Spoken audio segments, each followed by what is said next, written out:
22 जून 2019 की सुबह पुणे शहर के पोश इलाके की स्थित मुड़वा की रहने वाली 40 वर्षीय राधा अग्रवाल घर से अपनी स्कूटी लेकर निकली थी। उसने घर पर बताया था कि वह अपनी सहेलियों के साथ साईं बाबा के दर्शन करने शिरडी जा रही है। 2 दिन में घर लौट जाएगी। घर से निकलते समय वह अपने सारे गहने पहनी हुई थी। जब वह 25 जून तक नहीं लौटी तो पति किशोर चंद्र अग्रवाल ने उसका फ़ोन मिलाया, लेकिन राधा का फ़ोन स्विच ऑफ मिला। राधा के 16 वर्षीय बेटे मानव अग्रवाल ने इसके बारे में अपनी मां की सहेलियों से बात की तो उन्होंने बताया कि वह शिरडी गई है। नहीं, उन्हें राधा के शिरडी जाने की कोई जानकारी है। राधा की सहेलियों से यह जानकारी मिलने पर परिवार के लोग परेशान हुए, क्योंकि उस दिन रात राधा अग्रवाल गहने पहन कर गई थी, इसीलिए उनकी चिंता और भी बढ़ी। 25 जून की शाम वहीं मानव अग्रवाल अपने 3-4 संबंधियों के साथ थाना मुड़वा पहुंच गए। उसने वहां मौजूद थाना प्रभारी संपत राव भोसले को अपनी मां के लापता होने की विस्तार से जानकारी दे दी। राधा अग्रवाल शहर के करोड़पति रियल एस्टेट कारोबारी किशोर चंद्र अग्रवाल की पत्नी थी। मानव अग्रवाल की बात सुनकर थाना प्रभारी भी आश्चर्य में पड़ गए कि आशा अग्रवाल आखिर अपनी मर्जी से कहाँ चली गई। बहरहाल उन्होंने राधा अग्रवाल की डिटेल्स लेने के बाद मानव को भरोसा दिया कि पुलिस उन्हें अपनी स्तर से ढूंढने की कोशिश करेगी, क्योंकि मामला एक प्रतिष्ठित परिवार की महिला से जुड़ा था। इसलिए थाना प्रभारी ने उसे सूचना में अपने वरिष्ठ अधिकारियों को दे दी। इसके बाद उन्होंने राधा अग्रवाल की गुमशुदगी की कार्रवाई शुरू कर दी। उन्होंने फोटो सहित उसका हुलिया पुणे शहर के सभी पुलिस थानों में भिजवा दिया। उसके अलावा उन्होंने मुखबिरों को भी बुला दिया। थाना प्रभारी ने मामले की जांच के लिए SI Amol Gawali, Swapnil Patil, head constable Kailash Swan, Nilesh Jagpat, Shrinath Jadhav, Amol Chauhan और एसए काफड़े को शामिल करके एक टीम बनाई। पुलिस टीम अपने स्तर से राधा अग्रवाल को तलाशने लगी। जांच में पता चला कि राधा अग्रवाल की शादी से पहले ही खुले विचारों वाली थी। वह किसी प्रकार के बंधनों को नहीं मानती थी। शादी के बाद उसे परिवार में भी वैसा ही मिला था। घर में उसे किसी प्रकार की कोई कमी नहीं थी। अब केवल एक यह था कि पति ज़्यादा संग नहीं मिल पाता था, क्योंकि पति किशोर चंद्र अग्रवाल अपने रियल एस्टेट कारोबार में ज़्यादा व्यस्त रहते थे। एक बेटा था जो पढ़ाई कर रहा था। राधा के पास भले ही रुपये पैसे की कमी नहीं थी, लेकिन वह पति के साथ चाहती थी कि उसे नहीं मिल पाता था।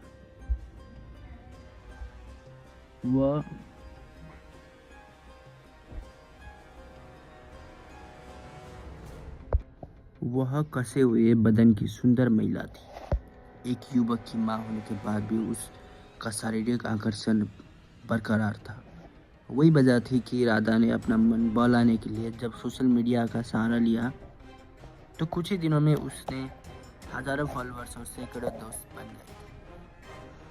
राधा ने घूमने के लिए एक स्कूटी ले रखी थी, जिसमें वह अपने दोस्तों और सहेलियों से मिलने जाया करती थी। यह तरह तरह के पोज में खींचे गए अपने फोटो फेसबुक पर डाल दिया करती थी, जिससे उसे काफ़ी प्रशंसा मिलती थी।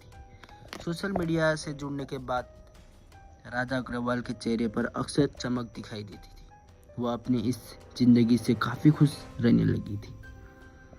यह जानकारी मिलने के बाद जांच अधिकारी ने इस बात का पूरा भरोसा हो गया कि राधा अग्रवाल की गुमशुदगी के पीछे कोई गहरा रहस्य है, जिसका पर्दा उठाना जरूरी है। पुलिस ने राधा अग्रवाल का मोबाइल नंबर लेकर उसकी कॉल डिटेल्स निकलवाई तो अंतिम लोकेशन पुणे के ही भोसले नगर रेज हिल इलाके की मिली।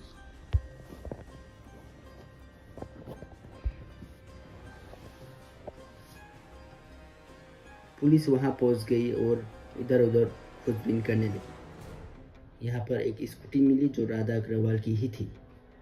पुलिस ने स्कूटी की डिक्की खोलकर देखी तो उसमें राधा का मोबाइल फ़ोन मिला। फ़ोन डिस्चार्ज हो चुका था। जब मोबाइल को चार्ज कर ऑन किया तो वह व्हाट्सएप और फेसबुक पर महिला और युवक दोस्तों की लंबी फहरिस्तें देख पुलिस टीम हैरान रह गई। राधा अग्रवाल की फ़ोन पर जिस नंबर से आखिरी बार बातचीत हुई थी, पुलिस ने उस नंबर की जांच की तो वह नंबर आनंद निगम और का निकला, जो कर्नाटक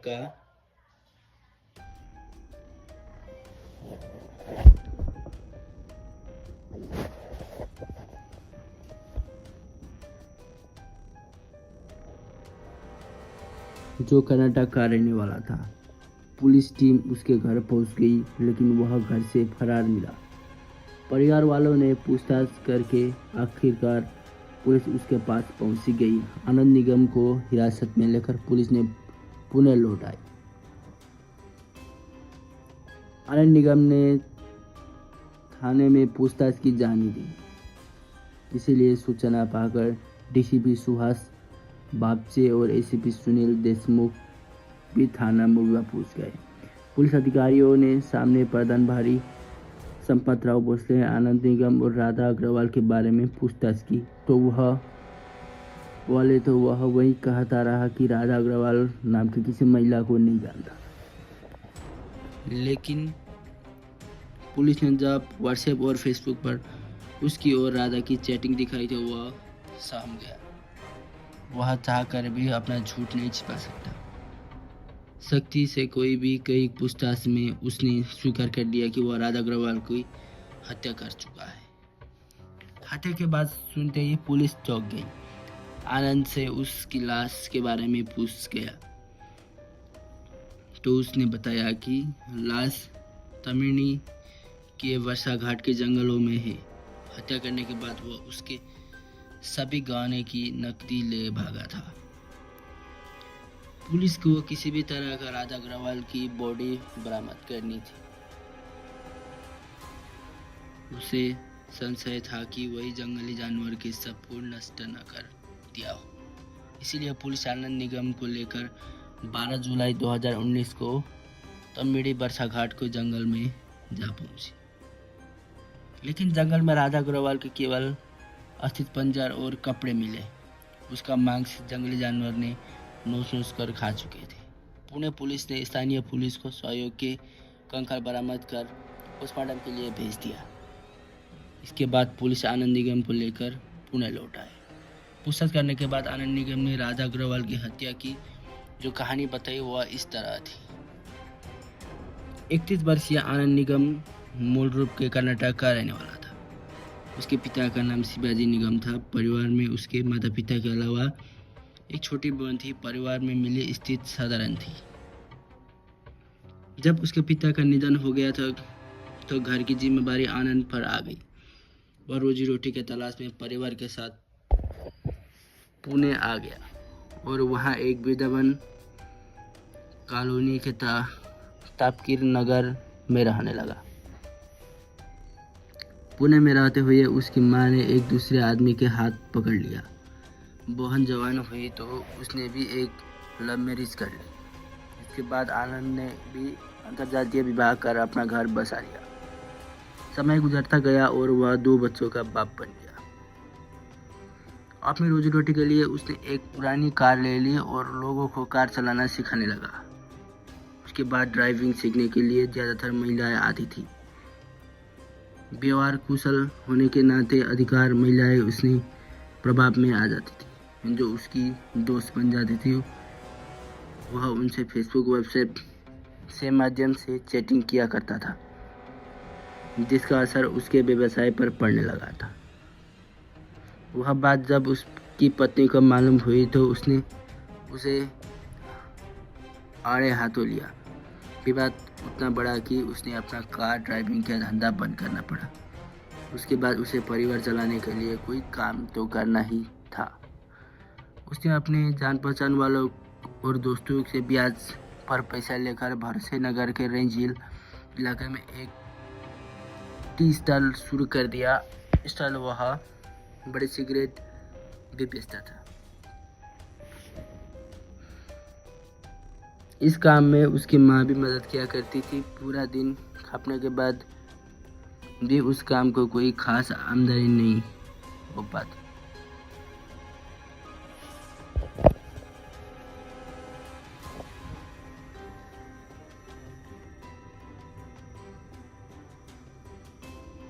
घर का खर्चा भी बहुत मुश्किल चलता था। ऐसे ही में उसे कर्ज उतारना भी मुश्किल हो गया था। नतीजा यह हुआ कि उसका कर्ज बढ़ते बढ़ते 2 लाख के करीब पहुंच गया। वो ऐसे चिंता में रहता कि कर्ज कैसे उतारे।